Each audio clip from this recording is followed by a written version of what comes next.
Greetings, my beautiful cuddlebugs. This is Allie, and welcome to Ramblings of a Book Dragon, channel where I will review books, TV shows, and Broadway shows that will be on tour in my neck of the woods.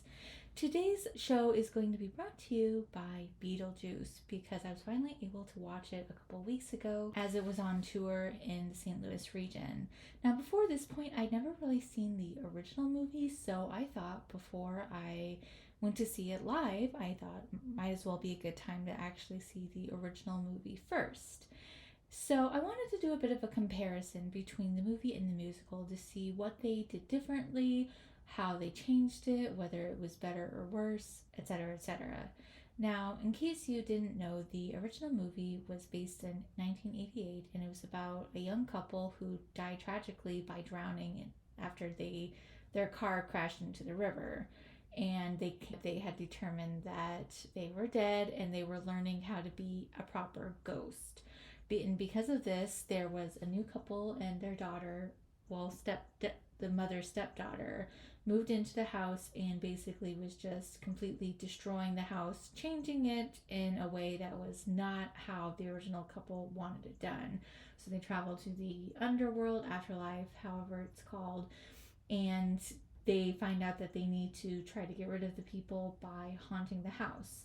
This fails, and they run into Beetlejuice, a guy who is an expert at getting rid of people by haunting them and scaring them and being an all-around pervert.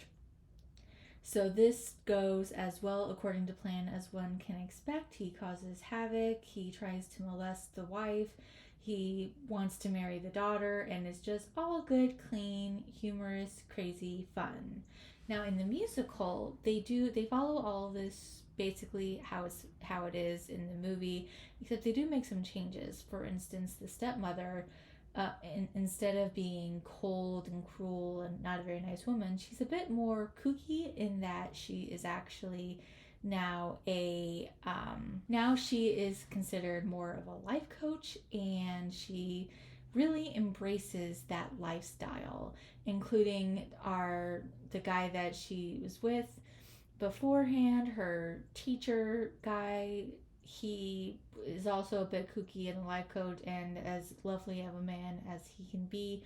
And I like the fact that they added more dimensions with the daughter. They actually show her mourning her dead mom, and the stepmother was actually brought in originally as the life coach in order to try to help her cope with that death and trying to help her find a way to move on with her life. And during that time, the stepmother was just really just the life coach, and then they wind up deciding, oh, let's get married in the end. And so it was really interesting how they changed it, in that Beetlejuice was actually chose this couple before they even died.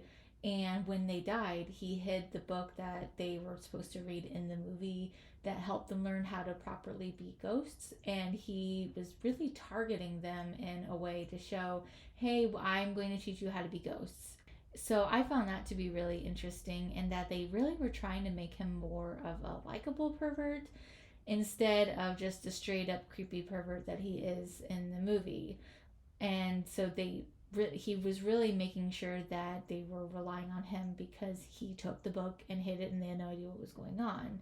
Another bit that I really enjoyed and found funny was that the daughter, when he found the human daughter and he was trying to get her to say his name 3 times, she was really milking it with him. Like, she would say the first 2 and then she would start to say the final and then she would do something else. I thought that was really cute and really fun that they were making her kind of sassy in that way.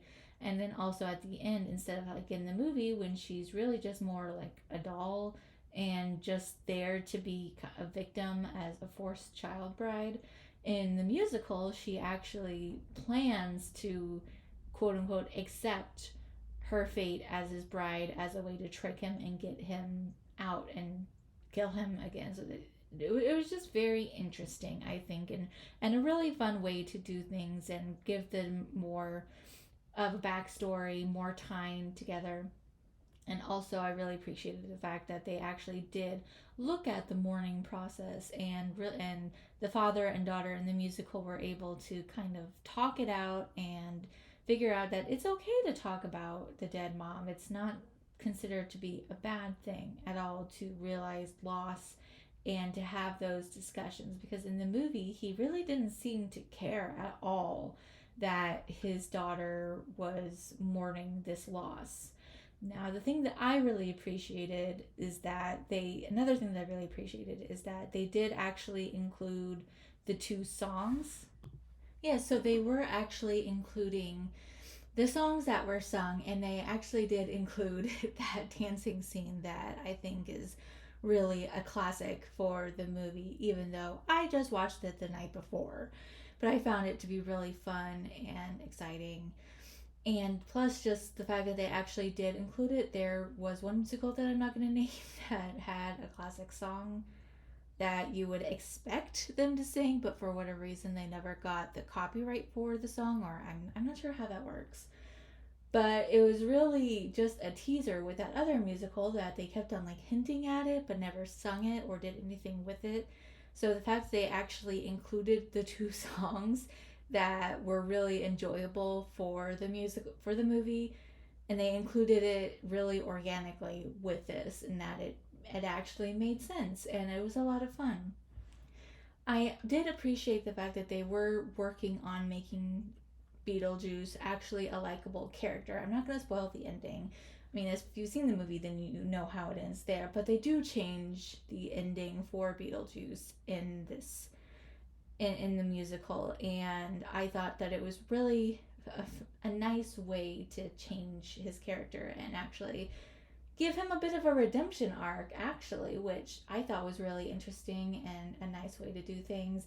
And they gave the couple an interesting backstory as well. And that in the movie, it seemed like they didn't really care about having kids. But in the musical, it seemed like they were doing all these different projects as a way to cope with them not having a child yet. And unfortunately, now they really don't. They can't have a child, so they kind of adopt the main daughter as their person that they're going to take care of and look after as well. So all in all, I thought that it was a nice little story and just really all around a good time. It's a musical that I think would be really enjoyable for anyone to see who likes something that's a little spooky ooky, especially with it being October and Halloween. I was really happy that my theater was able to get it for the spooky season, for the beginning of the Broadway theater as well. And that's something that I'm hoping I'm going to be able to continue to do as well, is to go see my shows and then provide a review if it's something that you found interesting. And if it's something you want me to continue to do, please feel free to let me know. I am trying to get these placed on YouTube as well, but you can follow me on Spotify or Audible, or especially with Apple Podcast. Sorry about that. So yeah, please feel free to like, comment, and subscribe. Let me know your opinions, and I will see you next time. Bye.